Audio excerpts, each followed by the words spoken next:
हुकूमत की नालायकी और हुकूमत की नाकामी की जितनी भी गवर्नमेंट कॉलेजेस जम्मू कश्मीर में हैं, अगर उन तमाम गवर्नमेंट कॉलेजेस में वक्त पर रिक्रूटमेंट होती, उन तमाम गवर्नमेंट कॉलेजेस में वक्त पर टीचिंग स्टाफ अवेलेबल होता, तो शायद जम्मू कश्मीर की सरकार को कॉन्ट्रैक्चुअल का सहारा नहीं लेना पड़ता। और हैरत इस बात पर होती है कि सरकार अक्सर पीठ तब थपथपाती है जब सरकार परमानेंट नौकरियां बांटे, मगर जम्मू कश्मीर की सरकार शायद दुनिया की वाहिद सरकार है जो कॉन्ट्रैक्चुअल नौकरियां बांटने पर अपनी पीठ थपथपाती है और कहती है हमने 2600 कॉन्ट्रैक्चुअल लोगों को लगाया।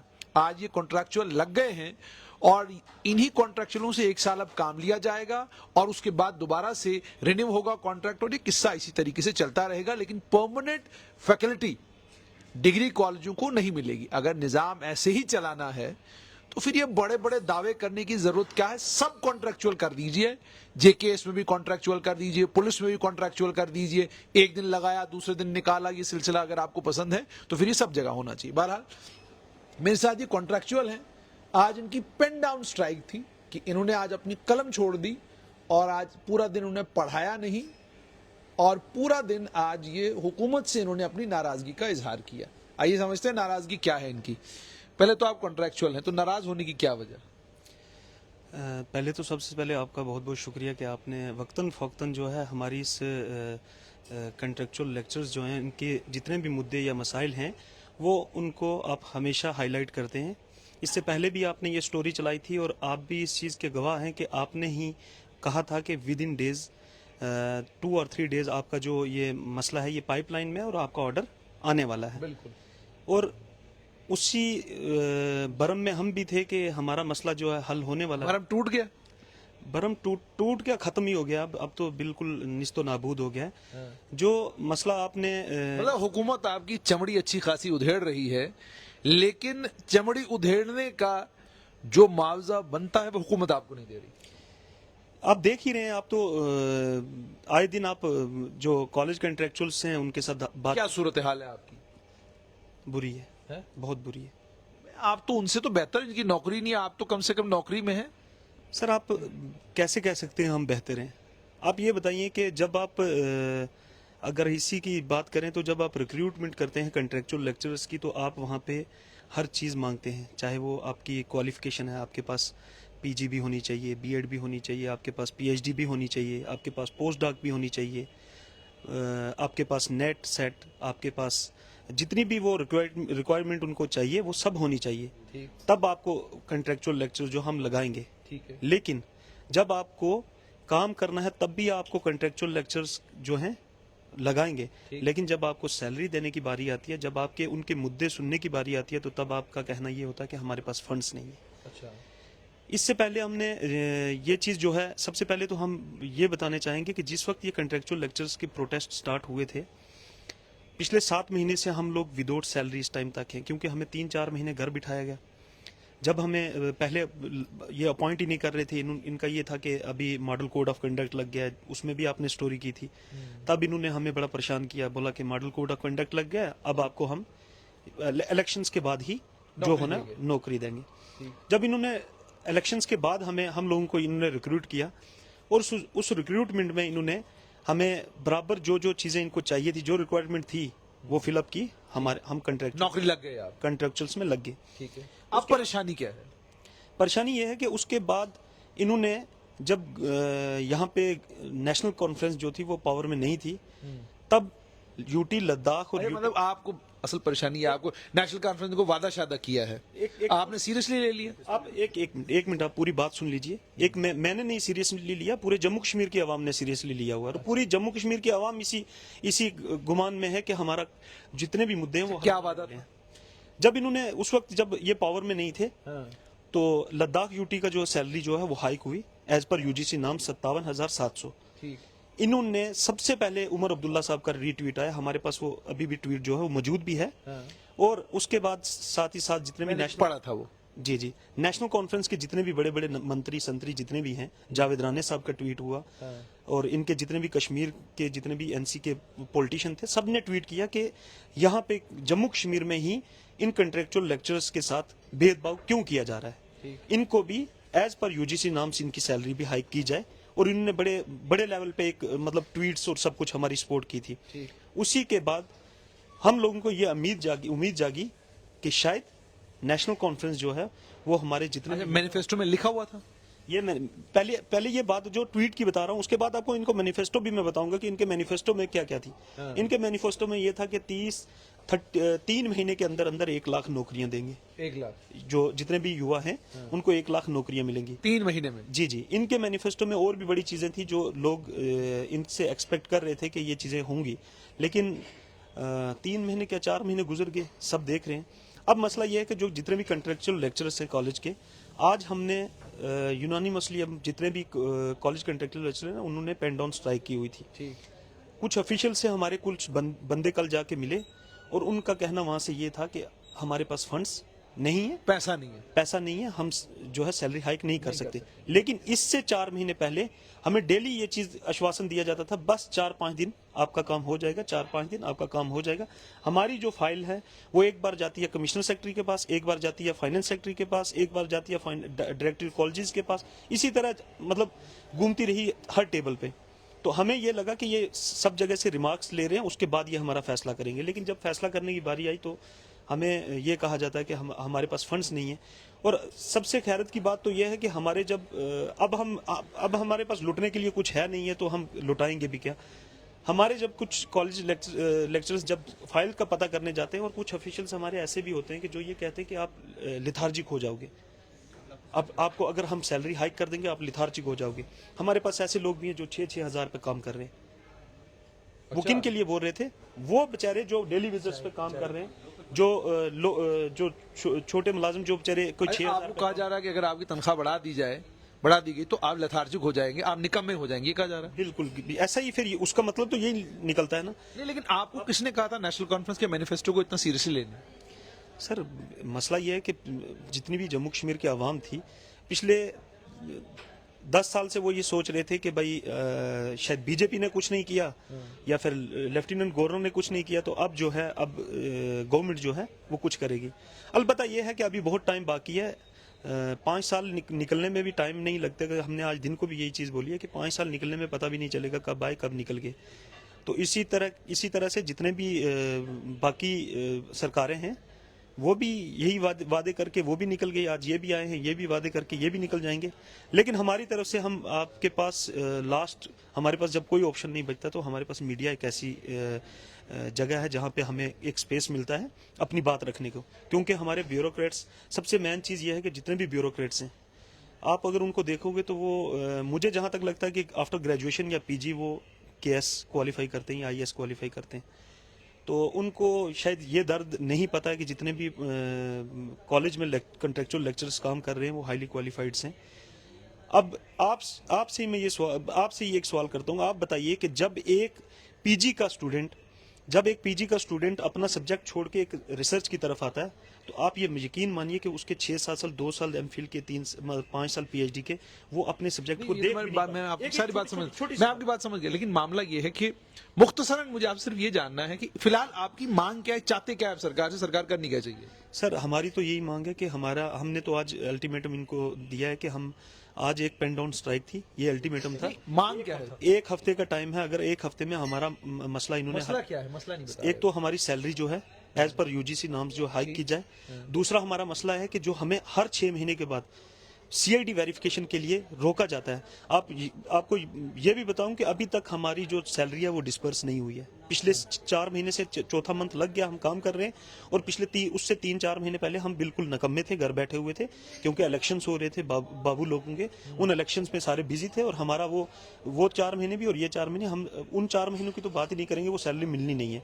मिला जुला के साल में ये 8 महीने हमें क्या करते हैं कॉन्ट्रैक्ट पे लगाते हैं और 8 महीने के बाद ये क्या करते हैं डिसएंगेज करते हैं। आपने अभी भी देखा होगा कश्मीर के जितने भी कॉन्ट्रैक्चुअल लेक्चरर्स हैं उनको इन छुट्टियों में 27 तारीख को एक ऑर्डर आता है नोडल प्रिंसिपल का कि आपको डिसएंगेज किया जाता है, कि मतलब छोटी हल्की टर्म उनके लिए यूज करते हैं हमेशा डिसएंगेज मीन्स आप फिर दोबारा क्या फॉर्म लगाओगे, फिर दोबारा आप काउंसलिंग करोगे, फिर वहां पे बच्चों ने प्रोटेस्ट किया और उस ऑर्डर को चेंज करवाया। हम उससे मतलब नहीं है, लेकिन हमारी 3-4 डिमांड है। एक तो हमारी जितने भी ये कॉलेज लेक्चरर्स हैं इनके लिए कोई पर्टिनेंट जॉब पॉलिसी लाई जाए। एक जो सैलरी है एज पर यूजीसी नॉर्म्स, आप इधर से 8th पे कमीशन लगा रहे हैं सेंटर में, आप भी कल ये 8th पे कमीशन लगा देंगे, लेकिन हम लोग वहीं के वहीं रहेंगे। यानी एक तो सैलरी का हाइक चाहते हैं, उसके अलावा सो उसके बाद तीसरा पॉइंट ये है कि हमारी समर और विंटर वेकेशन की सैलरी जो ब्रेक होती है उसको कंटिन्यू किया जाए, हमारी सैलरी ना काटी जाए। हमारे 2 महीने 3 महीने 4 महीने की जो सैलरी काटी जाती है, इस सिलसिले में आपने किसी से मुलाकात की? सर हमने कौन सा एनसी का ऐसा, हमारे एसोसिएशन के मेंबर्स कश्मीर में अगर देखें, सकीना इतू जी से भी मिले हैं, हमारे वहाँ पे जितने भी एमएलएस हैं उनसे भी मिले हैं, यहाँ पे जावेद राना साहब से हमारे मैंडर में इलेक्शन से पहले, इलेक्शन के बाद? इलेक्शन के बाद सर, इलेक्शन की बात कर रहा हूँ। हमारे जितने भी एमएलएस हैं रजौरी पुंछ से या कश्मीर वैली से या फिर यहाँ से जितने भी एनसी के थे, उन सब से मिले हैं और सब ने यही आश्वासन दिया बस हम बात करेंगे, लेकिन सर हमारी बात किसी ने नहीं की। आपकी बात किसी ने नहीं की। मेरे साथ और एक साथी हैं, मुझे ये बताइएगा कि मामला तो बड़ा खराब है, बड़ा पेचीदा है। आपको ये नौकरियां लेने के लिए कहता कौन है? आप लगते क्यों कंट्रेक्चुअल हैं? आप खेती बाड़ी करें, सरकार आजकल कह रही खेती बाड़ी करें, कोई वो आपके यहाँ कोई सब्जी उगती हो, सब्जी उगाएं, कोई अखरोट उगाएं, कोई मुल्क की तरक्की में हिस्सेदार बने, ये तो कह रही है ना सरकार बार बार। तो बजाय वो करने के आप आ जाते हैं हुकूमत के पास कि जनाब हमको नौकरी दे दें, हमको नौकरी दे दें, कंट्रेक्चुअली दे दें, फिर तनख्वाह नहीं देती सरकार, फिर सरकार कहती है आपकी सीआईडी वेरिफिकेशन भी कराएंगे, फिर कहती है आपको कंट्रेक्चुअल भी रखेंगे, फिर कहती है फिर तय करेंगे कि आपको रखेंगे कि नहीं रखेंगे, फिर कहती है आप लेथार्जिक हो जाओगे, निकम्मे हो जाओगे, तनख्वाह अगर आपकी बढ़ा देंगे। जुनैद साहब, सबसे पहले आपका शुक्रिया। जो सवाल सर आपने किया है उसका जवाब ये है, इन सिंपल वर्ड्स अगर मैं कहूँ, कि हम लोगों को एक फ्रेम जो हमारा जो एजुकेशन सिस्टम है वो हमें कंपेल करता है इस तरफ कि आप आएँ। चूँकि हम पीएचडीज हैं, रिसर्च 5 या 6 साल के बाद जो बंदा या जो कैंडिडेट अपनी रिसर्च की डिग्री अर्न करता है वो सारे के सारे एग्रीकल्चर सेक्टर में नहीं आ सकते, एजुकेशन सेक्टर भी है। तो इसलिए हम एजुकेशन सेक्टर। पुराने वालों ने आपको सुनाया नहीं? पुराने वाले जो आपसे पहले बेचारे बुजुर्ग कई मुझे मिलते रहते हैं, और मतलब उनके बच्चे भी हो गए, उनके बच्चों की शादियां भी हो गई, अभी भी कंट्रेक्चुअल है। तो किसी पुराने वाले की सुन लेनी थी, वही कह देता कि भैया इधर मत आना, हम दर बदर हो रहे हैं 20 साल से। यही तो यही रोना हम रो रहे हैं सर, कि सिस्टम को एकदम से ठीक नहीं होना है। सिस्टम ठीक करने के लिए यहाँ पर हमारे जो लीडर्स हैं, जो पॉलिसी मेकर्स हैं, पर्टिकुलरली मैं उनको मेंशन करूंगा कि पॉलिसी ऐसी फ्रेम की जाए कि पूरा सिस्टम जो है वो ठीक हो जाए किसी तरह से। तो अच्छा, आपको इनकलाब की उम्मीद है?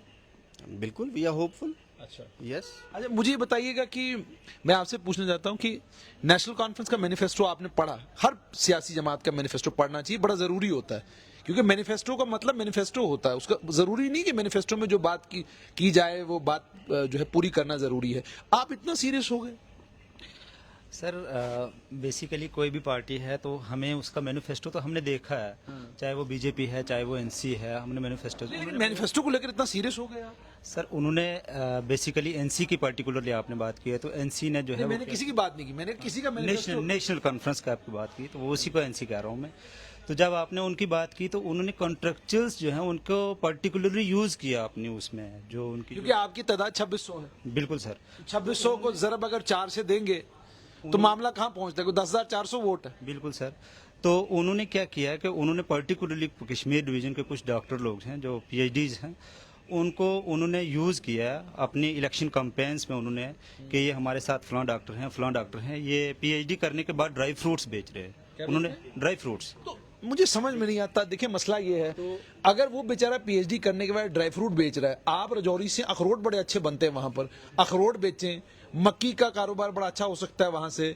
अच्छा, मक्की के अलावा कई और फल फ्रूट हैं रजौरी पुंछ में जो वहां पर पैदा होते हैं। अगर आप रियासी से हैं तो वहां पर भी बड़े सारे जखायर, अब तो मैंने सुना लिथियम निकल रहा है वहां पर, तो लिथियम का कारोबार करें। कहाँ लग गए आप इस मुसीबत में? क्या कहते हैं, आपने बच्चों को पढ़ाना है, देश का मुस्तकबिल संवारना है। सर या तो हमारे टाइम पे सरकार नालायक थी या हम नालायक थे, जो हम सरकार को नहीं पहचान पाए या सरकार ने उस वक्त इन चीज़ों को हाईलाइट नहीं किया।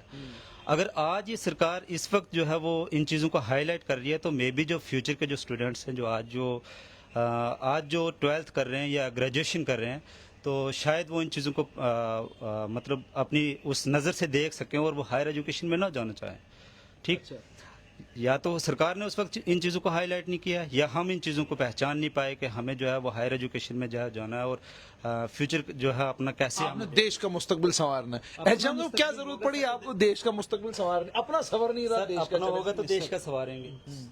हमारा अपना मुस्तकबिल नहीं अभी, तो देश के हम क्या करेंगे? हम अरे जी, आप सर मसला ये है कि आप एक क्लियर एक मैसेज में देना चाहूंगा कि आप ये बताइए कि मतलब मैं गवर्नमेंट को आप इतना सोचिए। आप मैसेज ना दें। जी सर, सुनिए आप बड़ा गलत कर रहे हैं। अब मैसेज देने का वक्त नहीं है, क्योंकि अब ये बरसर इख्तिदार है और आपको पता है मैसेज देना बड़ा महंगा पड़ जाता है, और ऊपर से आप हैं भी कॉन्ट्रेक्चुअल। सर मसला ये है कि वो हमारे स्टूडेंट जिनको हम पढ़ाते हैं, अगर वो ये हमारी वीडियोस देखेंगे या हमारा रोना धोना देखेंगे, वो क्या सोचेंगे? वो चाहेंगे कि हम लोगों को आगे हायर क्वालिफिकेशन चाहिए। वो तो कहेंगे 10-12th करो यहाँ पे, उससे बेहतर है कहीं और पुलिस में दौड़ो या फिर आर्मी में दौड़ो, वहां पे चले जाओ। वो भी एज खत्म हो गई है। अच्छा, या तो हमारे लिए मतलब अब ये कंडीशन हो चुकी है कि हम JKSSB में जा नहीं सकते, हायर एजुकेशन एक्सेप्ट नहीं कर रहा है, तो मजदूरी हम अब वही बात है कि कर नहीं सकते। या मजदूरी क्यों नहीं? उसमें क्या प्रॉब्लम है? सर अब ये बताइए ना कि मजदूरी अगर करनी ही थी तो पहले पता होता तो हम उसी हिसाब से हम अपना बॉडी को भी। देखिए, मजदूरी का आजकल बड़ा फायदा है। मजदूरी का असल में फायदा ये है, MBA चाय वाला, PhD क्या कहते हैं कुल्फी वाला, ये सब चल रहा है। क्योंकि अब जाहिर सी बात है बेरोजगारी है, एक तो तालीम आम हो गई। सबसे बड़ी मैं कहता हूँ परेशानी ये है कि तालीम आम है, बच्चों ने पढ़ लिया, आप लोग पढ़ के काबिल लायक हो गए।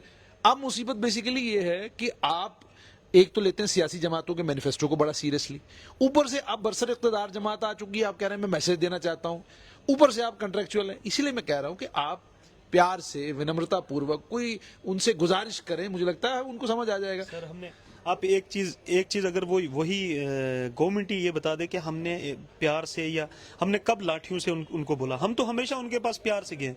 सर हमारा ये मसला है, हमारे आप ये देखिए कि पुरानी वीडियोस उमर अब्दुल्ला साहब की उठा के देखिए, उसमें उन्होंने एक जगह पे खुद अनाउंसमेंट किया, शायद मैं बोल रहा हूँ, आपने भी देखी होगी।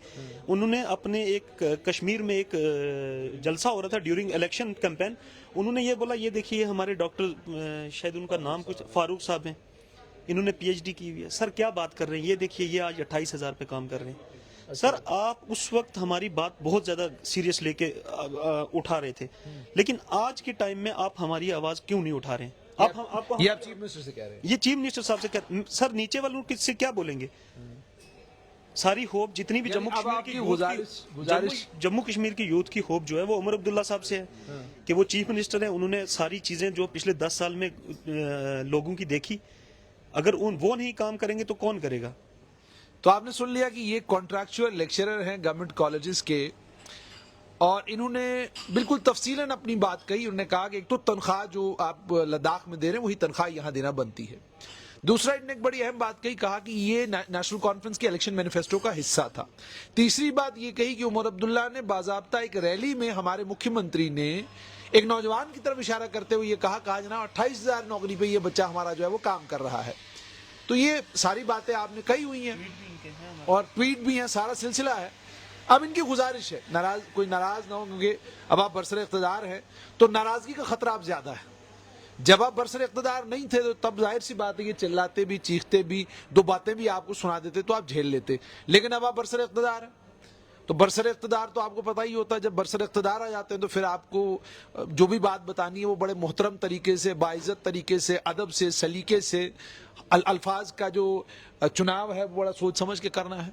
तो गुजारिश इनकी यही है कि इनके जो मुतालबात जायज़ मुतालबात हैं आप उन पर गौर फिक्र करें, और अगर इनके मुतालबात ऑलरेडी हायर एजुकेशन डिपार्टमेंट में किसी एक लेवल तक पहुंच चुके हैं, मुझे लगता है उन मुतालबात को माना भी जाना चाहिए, और माना ही नहीं जाना चाहिए बल्कि इंश्योर किया जाना चाहिए कि इनकी जितनी भी जायज मांगे हैं वो तमाम जायज मांगे पूरी हो जाए। कुछ और कहना चाहते हैं? छोटी सी बात, आज के जो प्रोटेस्ट हुए हैं जितने भी कॉलेजेस में, आप उन कॉलेजेस की जितने भी प्रोटेस्ट की मैं आपको पिक्स दिखाऊंगा, उसमें हमारी कुछ जो PhD की हुई लड़कियां हैं, आप यकीन नहीं मानेंगे, उन्होंने ऐसे पेपर उठाया, अपनी डिमांड रख रही हैं लेकिन अपना चेहरा छुपा के। तो आप समझ ही गए होंगे वो चेहरा छुपाने की जरूरत क्यों पड़ती है, क्योंकि आप बरसर इक़्तिदार हैं। जी एक हफ्ते का अल्टीमेटम। हाँ, एक हफ्ते का हमारा अल्टीमेटम है।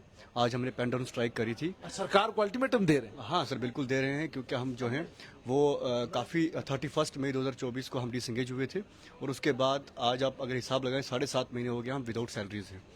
और हम दूर दूर से आते हैं, कोई कश्मीर वैली का है, कोई कहीं का है, और फॉर एग्जांपल कोई जम्मू का कश्मीर में है या कोई कश्मीर। सरकार को हाँ, हम हफ्ते के अंदर अंदर आपकी मांगे कह रहे हैं कि हमारा जो ये मसला है इसको हाईलाइट किया जाए। अगर इसको हाईलाइट नहीं करते, हम उनको अल्टीमेटम या इसको रिक्वेस्ट समझें या जो भी समझें, हम ये कह रहे हैं कि हमारा जो मसला ऑलरेडी फाइनेंस डिपार्टमेंट पड़ा हुआ है उसको जो है उसको हाईलाइट किया जाए, उस पर काम किया जाए। तो आपने सुन लिया कि इनका मामला बिल्कुल सीधा साफ सुथरा, कि इनके मुद्दे पर आप गौर व फिक्र करें और अपना ही इलेक्शन मैनिफेस्टो निकाल कर पढ़ें, और अगर हो सकता है तो इनके मुतालबे को हल करें।